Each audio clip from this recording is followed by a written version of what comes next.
Why is the perfect hand posture in piano not as important as you think?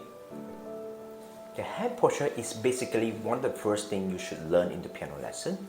At least in the first 2 months of the lesson, you will always keep hearing these reminders from the teacher.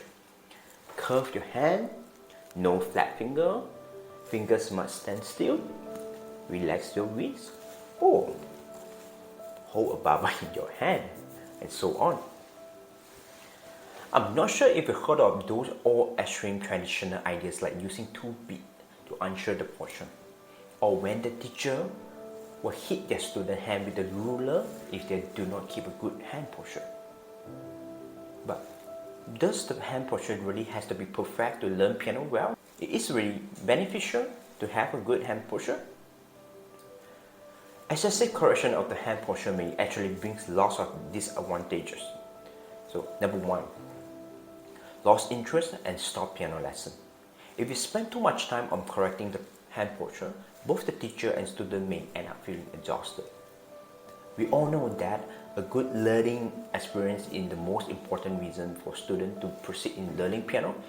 If your experience is poor, how long will you continue your piano lesson? Or how determined will you be continue playing or practicing piano?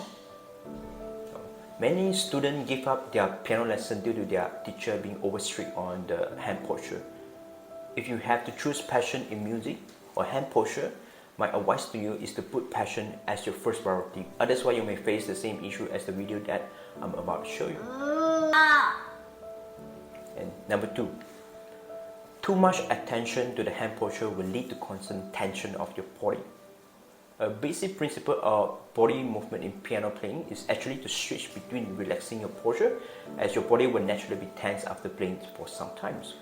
If this becomes a habit, it will have a big impact on you for a long period of time. Example, when you're playing the piano, your shoulders are always tense and unable to relax here. So after playing for a long time, the surrounding of your arm muscle is beginning to ache. And number 3, emphasize the hand posture but ignore musical expression. So, many teachers only teach the right hand posture but don't teach the way to listen to music. Music is one of the most important ingredients in your piano learning. Like writing, do you look at the words you write or you look at how you hold your pencil? Basically, it will be good enough you're able to curve your finger and keep the wrist at the same level as the key. You can't ask a young kid who just learned to walk 30 minutes without stopping. It's normal for a young kid to be unable to curve his or her fingers and stand in that position for 30 minutes because their finger muscles are still developing. They feel tired of keeping that posture for a long time. We don't really need perfect hand posture to learn piano. What we need is a passion and to keep their interest in playing piano. I'm Mr. Mo. Do consider subscribing to this channel and giving me a thumbs up button. Hope you learned something from the videos.